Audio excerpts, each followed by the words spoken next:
Halo semuanya, ya kembali lagi di ruang kekinian, ruang kini dan nanti. Perkenalkan, saya Zamzam Jamaluddin.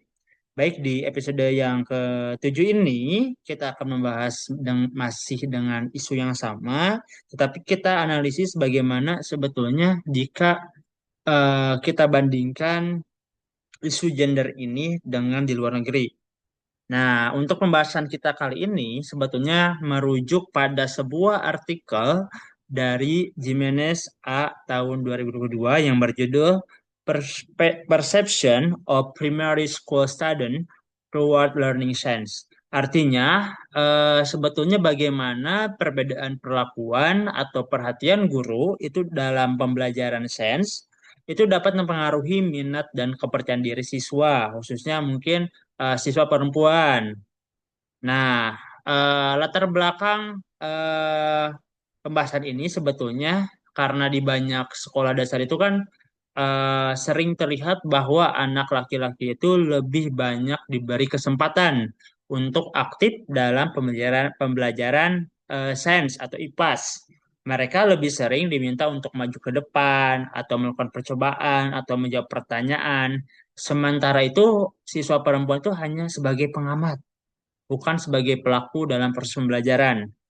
Nah, artikel ini itu menunjukkan bahwa minat siswa terhadap sains tidak muncul dengan sendirinya, tetapi dibentuk oleh cara guru berinteraksi, suasana kelas, materi dan contoh yang diberikan, serta norma atau stereotip gender lah yang berkembang yang dialami oleh siswa-siswi tersebut.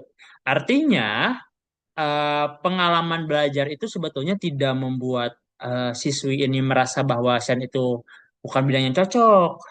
Yang menjadi masalah adalah sebetulnya bagaimana siswa sekolah dasar itu memandang pembelajaran sains dalam kehidupan sehari. Dan apa saja sih sebetulnya faktor yang mendorong atau justru mungkin menghambat minatnya dalam belajar sains. Dan serta bagaimana peran guru, metode pembelajarannya, suasana kelasnya, itu bisa mempengaruhi pandangan siswa untuk belajar sains, termasuk perbedaan antara laki-laki dan perempuan. Jadi dalam artikel tersebut disebutkan bahwa peneliti itu ingin mengetahui apa yang membuat sebagian siswa itu merasa percaya diri dalam pembelajaran sains dan mengapa sebagian lainnya tidak. Nah, hasil penelitian itu menunjukkan bahwa guru memiliki peran yang sangat menentukan. Beberapa temuan itu adalah pertama, cara guru memberi kesempatan berbicara itu justru akan mempengaruhi rasa percaya diri siswa. Nah, jika memang siswa laki-laki itu sering dipanggil untuk menjawab, maka mereka itu akan merasa ahli dalam belajar. Sementara ketika memang eh, siswi perempuan justru mereka akan ragu dengan kemampuan sendiri. Kenapa ya saya tidak diberi kesempatan untuk maju gitu kan? Pasti akan merasa seperti demikian.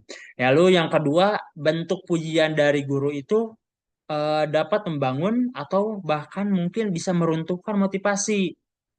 Misalnya, anak-anak itu kan biasanya sering dipuji ya karena keberaniannya, karena kreativitasnya. Tetapi kalau perempuan kan sering kayak dipuji itu karena kerapian, ketertiban. Jadi ada sebuah pesan ya, pesan tersembunyi di situ bahwa eh sains itu adalah ranahnya keberanian, bukan ketelitian. Padahal kan dulunya itu kan penting ya. Lalu yang selanjutnya adalah kesempatan untuk melakukan percobaan langsung. Ternyata itu bisa meningkatkan minat belajar. Namun kalau misalnya siswi perempuan itu, siswi ya, misalnya siswi itu hanya menonton, mereka itu akan kehilangan pengalaman bisa pengalaman belajarnya dan pengalaman ketika wah aku bisa nih gitu kan. Nah, maka dari itu penelitian ini menegaskan bahwa ketidakadilan kecil yang berulang dalam sebuah interaksi kelas antara guru dan siswa itu akan menciptakan jarak yang besar terhadap kepercayaan diri dari siswa perempuan dalam belajar sains. Nah, dari hasil penelitian tersebut ada beberapa cara yang memang sederhana tapi efektif untuk membuat pembelajaran sains ini bisa inklusif. Pertama, harusnya kan bergiliran ya, strateginya itu kan bergiliran secara seimbang. Jadi secara implementasinya misalnya guru itu dapat mencatat dan memastikan siswa laki-laki dan perempuan itu bisa mendapat kesempatan yang sama untuk menjawab pertanyaan. Yang kedua, misalnya kalau kerja kelompok kan campuran saja gitu kan. Jadi siswi itu kan diberi peran aktif lah sebagai pemimpin eksperimen. Jadi bukan hanya bagian mencatat aja kan. Lalu yang ketiga, guru itu bisa mengajukan sebuah pertanyaan terbuka yang memang mendorongnya itu untuk penjelasan ya. Jadi bukan hanya sekedar memilih siswa yang cepat gitu kan. Seperti itu. Dan selanjutnya bisa memunculkan representasi bahwa banyak loh tokoh ilmuwan hebat gitu kan yang ada di Indonesia yang gendernya itu ada yaitu perempuan gitu kan. Jadi seharusnya melalui pendekatan ini siswa perempuan itu akan merasa dirinya terlibat, memiliki kemampuan dan berhak berada dalam dunia sains ini gitu kan.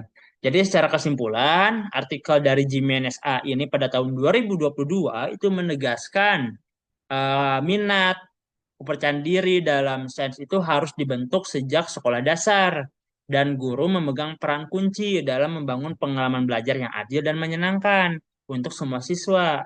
Tapi ketika eh, tapi jika kita dapat memberikan perhatian khusus, adanya kesempatan, dukungan yang setara, maka baik siswa laki-laki ataupun siswa perempuan itu akan memiliki peluang yang sama untuk berkembang dalam pembelajaran sains.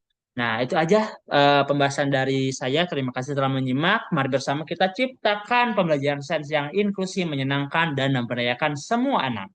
Mari kita diskusi di kolom diskusi. See you.